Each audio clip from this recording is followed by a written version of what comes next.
acordo com os evangelhos canônicos, José foi um judeu de Nazaré no século I, descendente da casa real de Davi, esposo da Virgem Maria, a mãe de Jesus, e o pai adotivo de Jesus. As epístolas de Paulo são os escritos cristãos mais antigos existentes, e eles mencionam a mãe de Jesus sem nomeá-la, mas não se referem ao seu pai. O Evangelho de Marcos também não menciona o pai de Jesus. A primeira aparição de José está nos evangelhos de Mateus e Lucas. Cada um contém uma genealogia de Jesus, mostrando a sua ancestralidade a partir do rei Davi, mas por meio de filhos diferentes. Mateus segue a principal linha do rei Salomão, enquanto Lucas traça outra linha de volta a Natã, outro filho de Davi. As narrativas da infância também aparecem apenas em Mateus e Lucas. Em Mateus, José estava noivo de Maria, e ao saber que ela estava grávida, pensou em abandoná-la, para que ela não fosse punida com a morte por apedrejamento, já que o filho não era dele. Mas ele teve um sonho com um anjo que lhe disse que Maria ficou grávida pela ação do Espírito Santo, e que o menino que iria nascer era filho de Deus. Então ele aceitou Maria como sua esposa. Após o nascimento de Jesus em Belém, um anjo em sonho diz a José para levar a família ao Egito, para escapar do massacre dos filhos de Belém, planejado por Herodes, o governante da província romana de Judá. Depois que Herodes morreu, um anjo diz a José para voltar, mas para evitar o filho de Herodes. E ele leva Maria e Jesus para Nazaré, na Galileia, e se estabelece lá. A história de José ressoa muito com a herança do Antigo Testamento. Um governante malvado queria assassinar o jovem Salvador porque o via como uma ameaça. Faraó havia ordenado a morte dos meninos hebreus há muito tempo no Egito, e agora um rei ímpio como ele reinava em Jerusalém. Herodes massacrou os meninos em Belém e arredores quando percebeu que os magos o haviam enganado. No Êxodo, os hebreus fugiram do Egito na noite da Páscoa. Agora o jovem Messias foge de Israel para ir ao Egito à noite. Depois que o perigo passou, José trouxe a família de volta à terra prometida, assim como os hebreus finalmente voltaram depois de vagar pelo deserto por 40 anos. Há também a história em Gênesis de outro José. Ele foi para o Egito sem querer como escravo, mas acabou salvando toda a sua família da fome ao trazê-los para lá. Essas conexões certamente não são acidentais, pois o Evangelho de Mateus descreve o papel de José na infância do Senhor com óbvio simbolismo ao Antigo Testamento. A história de José é um lembrete desafiador de que Deus nos chama para cooperar com seus propósitos graciosos de trazer salvação ao mundo. Não servimos em um reino de perfeição imaginária mais do que José fez, mas no mesmo mundo com crianças cujas vidas estão em perigo de violência mortal e com famílias que devem fugir para salvar suas vidas como refugiados. Ainda existem muitos governantes e regimes tão perversos quanto Herodes hoje em dia. No livro do Evangelho de Lucas, José já mora em Nazaré e Jesus nasce em Belém porque José e Maria precisam viajar para lá para serem contados no censo. O relato de Lucas não menciona a visita de anjos a José, ou o massacre dos inocentes, ou uma visita ao Egito, mas narra a passagem da apresentação do menino Jesus ao Senhor no Templo de Jerusalém, conforme estava escrito na lei.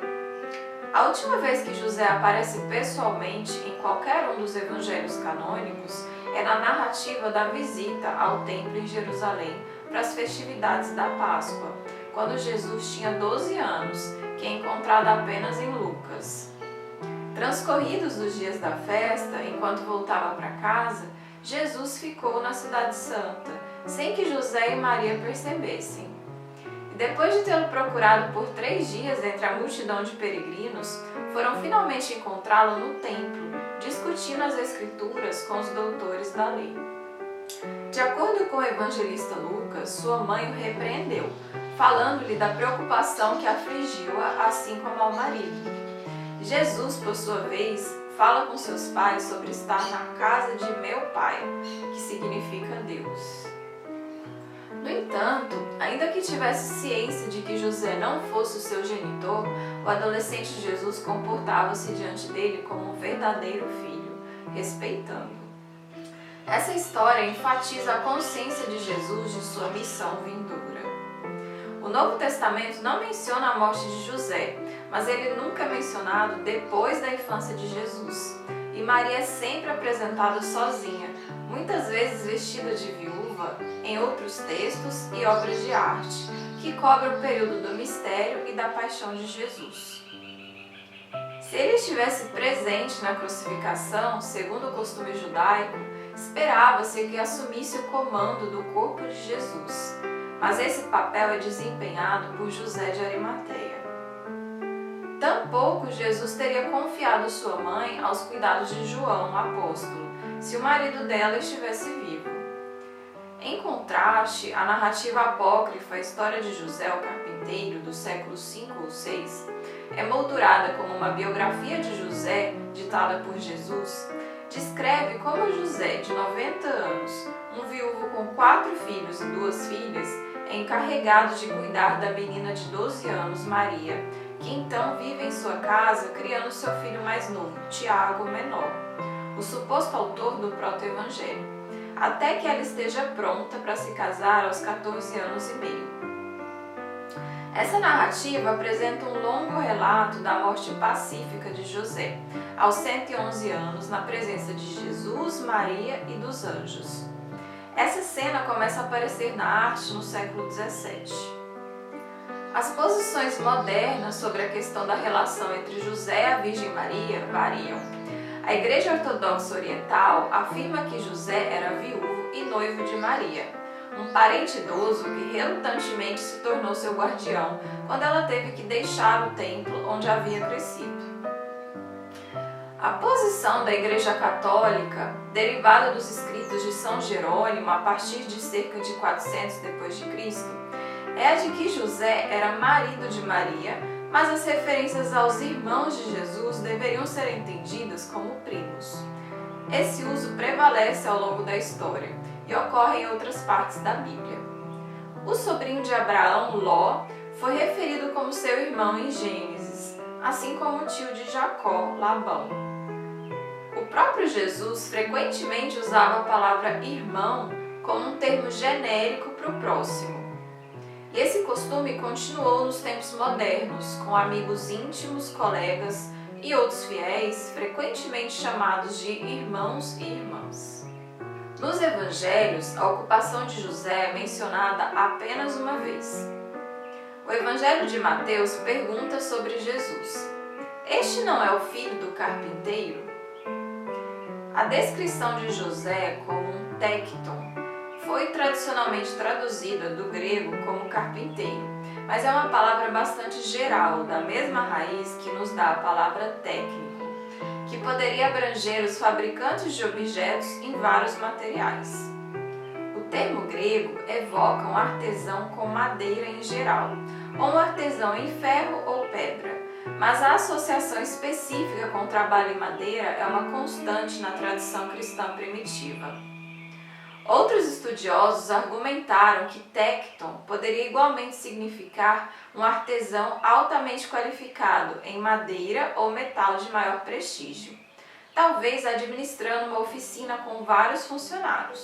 Os termos carpinteiro e filho de um carpinteiro são também usados no Talmud judaico para significar um homem muito erudito, e ele sugere que uma descrição de José como naga, um carpinteiro, pode indicar que ele foi considerado um sábio e altamente letrado na Torá.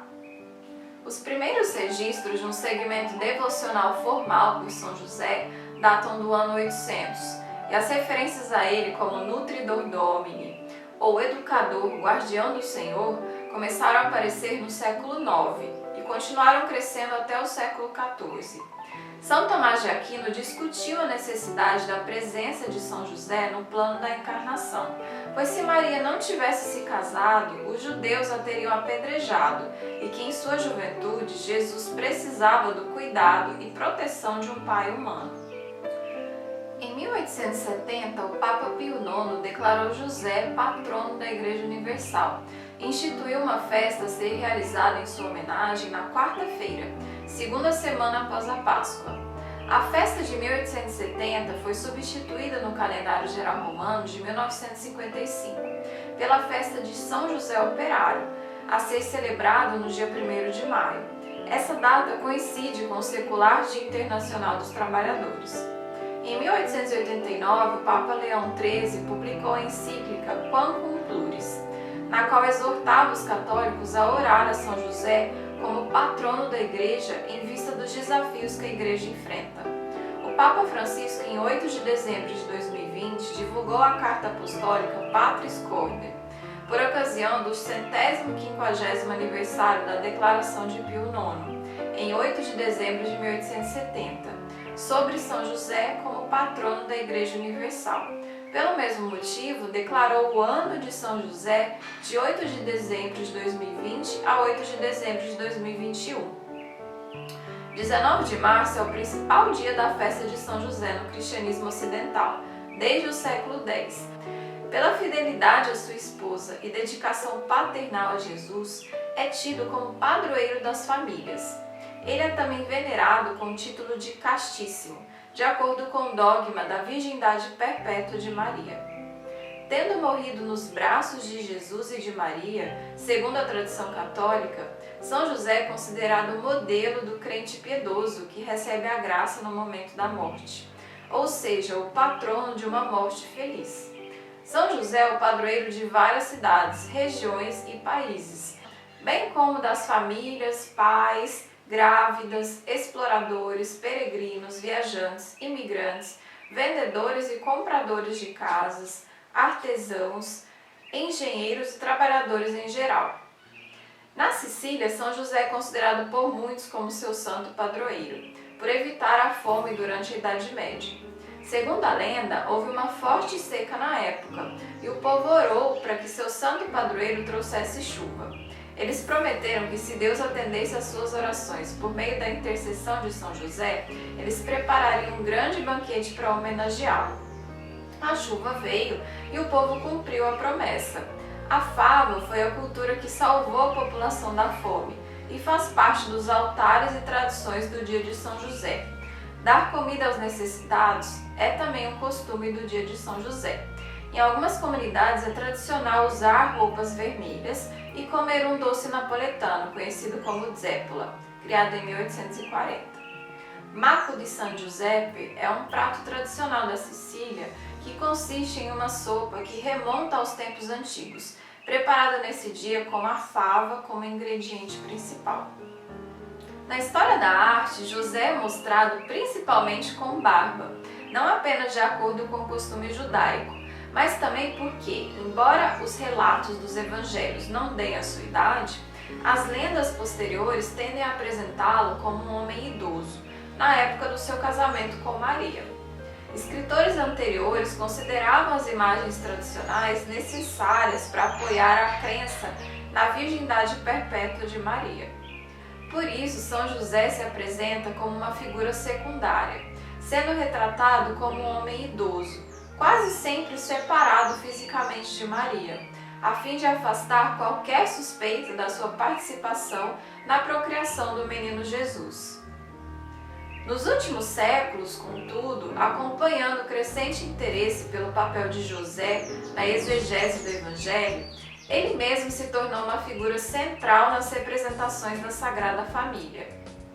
Ele agora é frequentemente retratado como um homem mais jovem, ou até mesmo jovem, talvez especialmente em representações protestantes, seja fazendo seu trabalho como carpinteiro ou participando ativamente da vida diária de Maria e Jesus como um membro igual e abertamente afetuoso.